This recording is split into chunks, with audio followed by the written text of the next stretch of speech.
sides want to talk, but there are no direct talks that are happening. And even when it comes to the talks that seems to ask for the reopening of the Strait of Hormuz and the removal of the US naval blockade, it seems to be surrounding on that very factor, because Iran seems to have offered the US a deal to reopen the strait. But when it comes to the sticking point, that is nuclear talks, Iran does not want to have negotiations on this very topic as of now.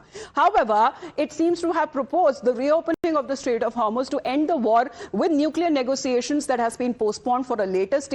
And this is now coming in from US sources, or what we are picking up. So is this proposal in a way acceptable when it comes to President Trump? Because there is yet to be any confirmation on that front. But when we speak of the White House, however, what has now been said, that they have received Iran's fresh proposal via the Pakistani mediators, with sources now indicating that back-channel talks are on. And even as Trump prepares to meet his national security team, sources say that Washington wants the naval blockade, however, to continue, keeping the pressure build up on Tehran. Well, that seems to be one factor.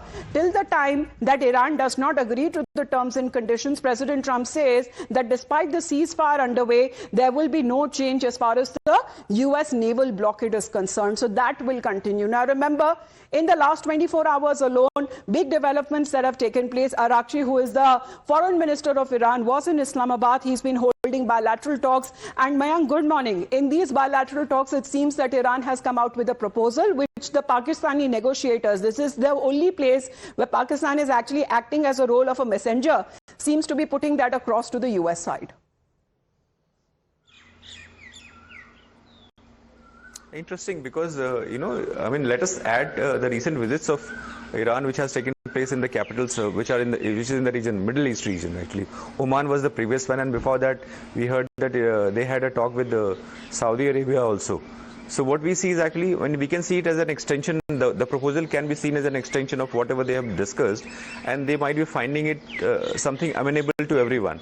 That's how the proposal would have gone. That's what we can actually surmise from the developments which are taking place. But then, as you have already brought out, and the most sticky point actually, the bane of the entire issue, wherein the blockade is there and ceasefire is there, and nothing is moving ahead as far as the agreements is concerned, is nuclear aspect. And that's the most important aspect from the point of view of Iran, because it's the biggest bargaining chip they have. And the very basic, or the entire focus, concentration of the warfare has been, which is started on 28th of Feb, has been the nuclear capability. Iran should never acquire a capability to produce nuclear bombs. That was the capability. So this, the Strait of Hormuz is into that shadow only. Why am I saying it? Is actually, although it was a strategic tool for Iran, but now economy is being hurt because of the blockade which has been done by the US in this. Yes. Because Iran, the primary engine for movement of Iran's economy has been the export of fuel, energy, gas, or even fertilizer products or chemicals from that side. So it is definitely hurting the capability, economic capability of Iran, and they are finding or proposing something which would be as far as Operation Economic Fury is concerned, that seems to be effective in the way as Tehran is also now feeling the pinch. Let's get you this understanding, because there is another breaking update coming in, as Mayank was pointing out, that Iranian foreign minister is on the move. He's been meeting his allies, he's been meeting his immediate neighbors when we speak of his pit stop in Islamabad, in Oman. And what has now been said that he was en route Russia, and he is now arrived in St. Petersburg for a high-stake talk with President Putin himself, and this is amid the US-Iran tensions. Now, will Russia have a say in this? Because this is something which may not be acceptable to United States at such an extent as far as when it comes to the indirect involvement of both Russia and China. But are these countries also have certain focus when it comes to the status of Iran-US deal? Because here, this seems to be the very contentious issue. Well, let me just get in an expert's point of view as well. Lieutenant General D.P. Pandey, sir, is connected with us here on the broadcast. Sir, good morning to you. What, in your understanding, do you believe that is happening currently? If there are direct talks that are not happening as of now, but indirect involvement of China and of Russia, what does it mean? Yeah, so look, firstly, what has happened is that a lot of people were giving accolades to Pakistan, that has come out as a negotiator. His team were trying to be virtually a proxy on a negotiating table, working on behalf of America.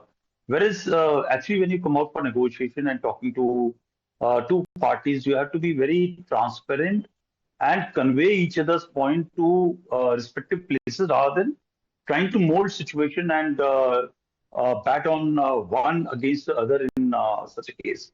So I think that one thing has clearly failed, and the number two, the second meeting could not take place because Iranians refused to actually meet. The second part is that please understand that the Russians and Chinese have been virtually supporting Iranians on every step of the way. They have not allowed Iranians to be, isolated in any way, because eventually the sanctions of trade barrier, sanctions and threats of America are relevant to every other country, but not to Russia and China. They are very key competitors in this whole game. So therefore, this visit of Iranian Foreign Minister Aghachi to Moscow is very, very significant. And I think if Trump is smart, right, which he acknowledged that the Chinese were behind Iranians to be forced onto the table, he needs to get out of this mess. The other option is that he will allow this whole thing to fester for a long time.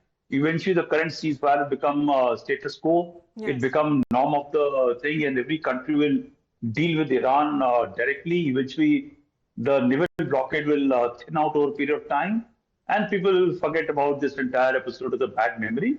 And Iranians were not on the good books of the Western past. It will become continue to remain so, yes. And this will go on. Second option, which is going to be much more probable, right? That they are building up forces, yes, right? Sir. This whole time, while the talks are happening, they are building up forces for carrying out certain land operation, which is quite probable because. But sir, that seems to be the talking point, isn't it, Pandey sir? Because despite years and decades of sanctions, Iran has positioned itself in such a way that it is still capable of carrying out attacks using ballistic missiles and to far-off places. So the threat is very much real. But it seems to be now feeling the pinch of the US naval blockade as well, because this is now the effectiveness of the blockade that has blocked the entry or exit of any ships that are moving out of Iranian ports or are heading towards Iran. And now this seems to be the very proposal for a better understanding for our viewers there. So I'm going to put out the details. Will it be now acceptable to the US? Let's get you the details. What is the offer that Iran is actually proposing? Now, Iran wants the Strait of Hormuz to be open. Now, this is something that we have seen as Iran, in a way, initially weaponizing the Strait of Hormuz effectively. But when it comes to the nuke talks, because that has been the sticking point, Iran says that for now, let's not talk about that. The negotiations can take place later. But as far as enriched uranium is concerned, that is our need, and that's a matter of national security, and that at a point would be non-negotiable. Now, why this proposal actually matters? Because this proposal actually bypasses the core nuclear dispute. This is exactly what President Trump was wanting in the first place, that Iran under no condition should be allowed to have a nuclear weapon.